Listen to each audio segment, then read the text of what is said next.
Hey YouTubers, I just want to let you guys know about some important information. For the rest of the month of March and April, I'm going to be putting this video in front of all my other videos to let you guys know about some Japanese awareness. We've all known what's happened since the 9.0 earthquakes, tsunamis, and now the radiation issues they're having over there. But you know what? They need our support. They need our help. They're a great place. They're nice people. You know, they gave us awesome technology, amazing companies like Nintendo, Sony, Toshiba, you name it. So, you know, do your part, help out. There's websites like Play4Japan, playforjapan.org, where it'll show you all the listings of eBay, things you could buy that are video game related or Japanese related. You could buy that. All the proceeds go to Japan. Bungie's doing some wristband type things. It says pray for us, and then in Japanese it says something similar. Those could be a few bucks. If you're a starving college student like myself, you know, rock some gear.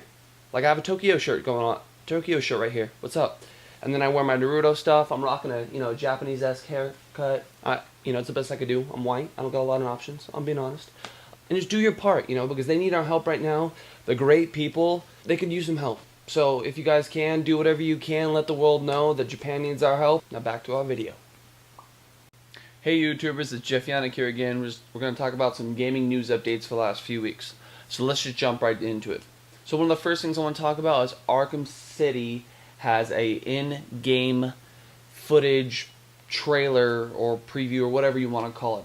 I mean, this game looks good. It looks really good. But one thing I do want to stress out, as you could tell yourself, is it doesn't look good as the CGI teaser trailer they've been posting on the internet. In my opinion, it looks very parallel, as of right now, to Arkham Asylum, the first game. And I'm not saying it's a bad thing. Right now, it's also in the alpha state, so it could get a lot prettier and a lot better. But you know what? It looks good. I'm really happy that they're keeping these same graphics on such a huge scale, and that, it's all coming together. Batman games, is a T-rated game, and most people would think, oh, really? It seems like an M-rated game. I know, me too. And the same statistic actually applies when the ESRB actually announced how many games are actually mature, E, T, E10, and etc., etc. And it only seems that 5%, that's right, 5% is M-rated games. And that, in my opinion, is kind of crazy, because when you think about all the really good games, you're like Heavy Rain, Halos, Call of Duties, Modern Warfares, same thing. I'm thinking EA's Battlefield. You think of M-rated games all the way,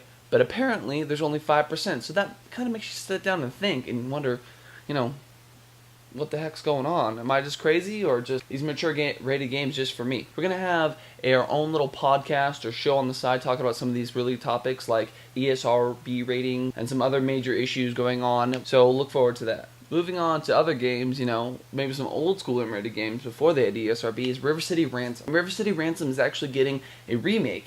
And if you guys don't know, Google it. And I know there's like, what, Jeff, Google it? I'm going to show you some footage here and other stuff. But I'm telling you right now, it's a great game if you've never played it. It's a like Double Dragons, and a lot of people seem to like it.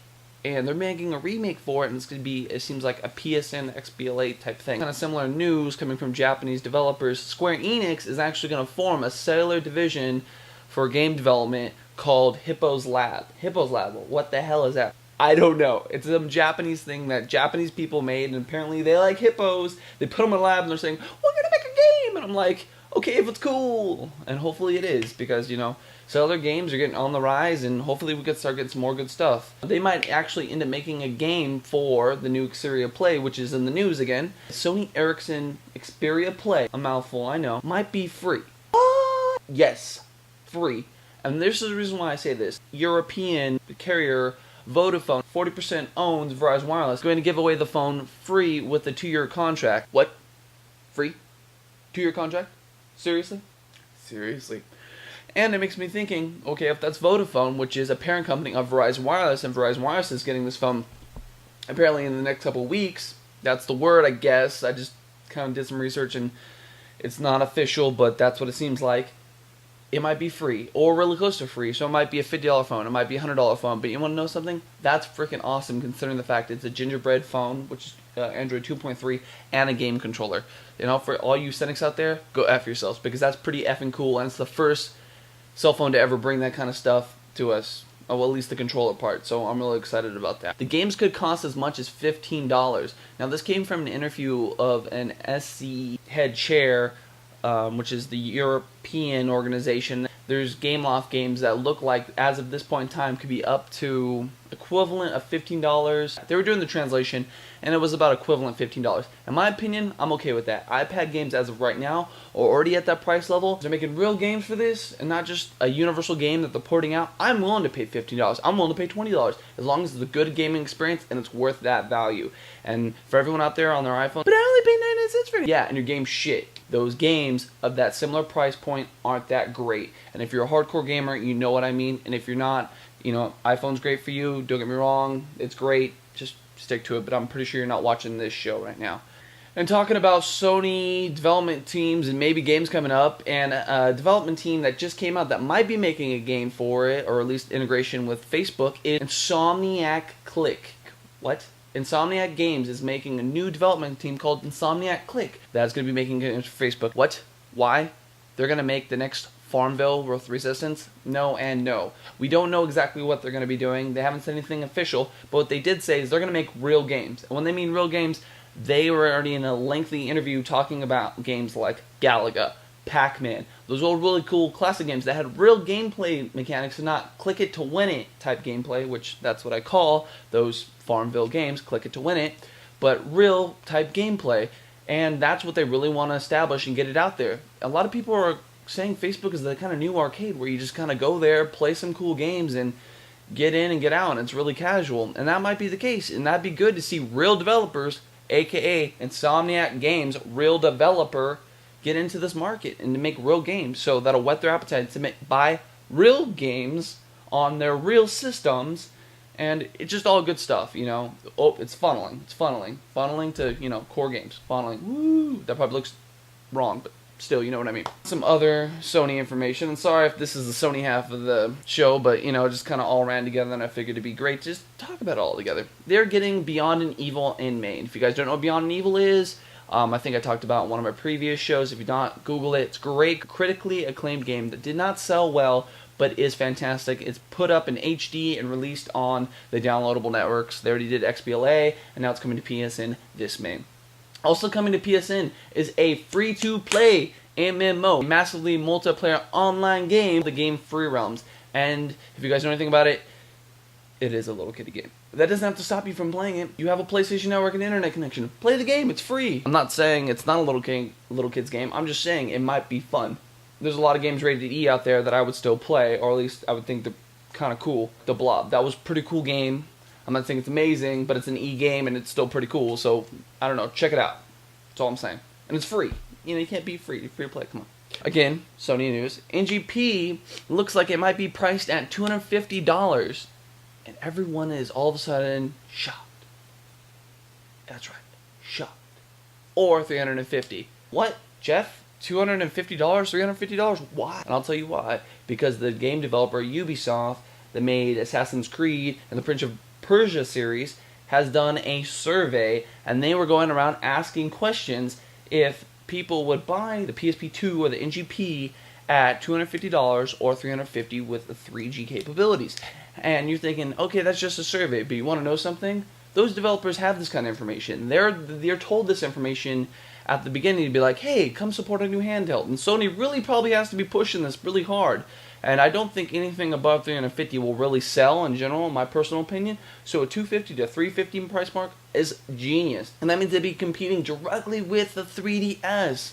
That would even be smarter because they know that's going to be their number one target. And now that they're selling games at the same price, oh, it's on. They have to be competitive as shit and be cutthroat as much as they can. Bringing on the 3DS news, it is discovered recently that 3DS only costs $100 to make. Exactly. I want to know why it only costs $100 to make, but they're selling it at $250. You know why? Gouging the shit out of the customers. Why? Because Nintendo likes making money off their hardware. And in my opinion, as a gamer, I'm thinking, why?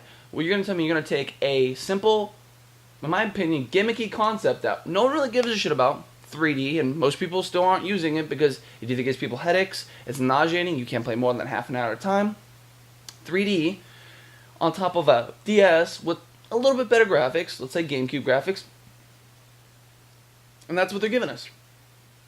Holy shit, why do I care at $250? I do not care.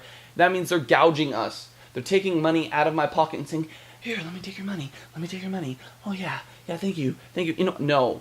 As of right now, there's only 2 games I want to play on, well, 3 games I want to play on the system, and I'm not even excited. It's Pilot Wings, which I heard isn't even that great to begin with, which really scares me, and I don't want to go out and spend $250 on something that's to be sitting around. Don't get me wrong, the original DS was fantastic, but mine's just sitting around in my house. Rarely do I pick it up to actually put in a game to play it. I guess I'm more of a console gamer, maybe a computer gamer, but you know what? Even once in a while, I'll pick that up. In my opinion, that was worth the price of admission. But I'm just saying, if it's costing $100 to make the device, and they're charging me $250, even with advertising budget, even with releasing, packaging, whatever, it's still BS in my opinion. It should have been $200. It should have been $180. They should have marketed so much better. But again, they're just gouging us to get as much money as they can. And they knew, let's make the first launch $250 and we'll do it. Whatever. I'm just saying, if you're a fanboy out there and you honestly going to stick by this, I think you're fucking retarded. Because I'm just saying, it's like saying, oh, I'm going to take an iPhone 4 and I'm going to charge you $700 for the 2-year contract. You're going to tell me to F off, right? That's how I feel right now. Okay, that's all I'm saying. I am going to do a versus video. We're talking about 3DS, NGP, and they're kind of side by side. And you know what? I'm gonna try to be unbiased as I possibly can. But I'm just forewarning you. It's gonna be hard, but I'm gonna do it. Don't get me wrong. I love Nintendo. Oh, the other 2 games I want to get was Zelda, which I never officially beat the Zelda on the 64, so I'm sorry. So this is me coming back to it. And for the new Mario game. Because I'm going to tell you right now, as soon as I saw the little tail at the end, the raccoon tail, but it looks amazing. I love Nintendo games. Official, first-party, hardcore Nintendo games. I really do love them, okay? So don't get me wrong. And I really do like Sony too. I'm a big Japanese guy. As you can't tell, the Japanese haircut, the video at the beginning of this video saying support Japan. Just, I don't know. So we're going to have a 3DS versus NGP video coming sometime soon. 3DS, NGP versus Comic Zone. That was really dorky. Sorry. Okay, guys, so this is pretty much the end of the show. I just want to let you guys know about some other things we're going to be doing soon. Now, if you haven't already watched our tech news update, check that out here at our YouTube page. And thank you for everyone for your support with your positive feeds, your Twitter followings, your subscribing. It all helps so much, and we do appreciate it. If you like the work we're doing, please subscribe, follow me on Twitter. Links will be showing somewhere, I'm assuming somewhere around here. Who knows? We have a new tech video coming out. We're going to be doing podcasts soon. I'm going to start doing reviews on films, showing you how to make films, going in depth about other crazy stuff, all kinds of crazy ambitions. And hopefully, if my schedule allows me, you're going to have all that crazy stuff because you are my semi-loyal fans, and we're going to try to get to you as much as possible. Thanks so much for putting up with me. I do appreciate it, and I know I rant a lot, so it makes it even better that you are still listening to this video right now. Anyways, guys, thank you so much, and stay fresh, YouTubers, and peace out. Hey, for all you guys out there in video games, this Tuesday, March 29th, I believe it is. Yes, upcoming Tuesday, March 29th. We're actually going to be putting down some Insomniac news. Or I should say, I'm going to the Insomniac event in Los Angeles with me and my crew. We're going down there. We're going to interview some of the game developers. We're going to check out some of the new games. Get all the local and updated footage. Give you guys a scoop on what's going on. So if you guys are an Insomniac game fan or you like that kind of stuff, check it out. I'm going to be posting up live videos all day from the event, or if not live, right after it happens. I have a really good system to kind of do it, and then probably like 20 minutes later, it's up on YouTube. So you're going to be getting the first, and probably faster than any other website. We're working with some really good technology guys to just boom, boom, up and loaded. And that really beats the hell out of waiting for it. Just gotta say it. Peace.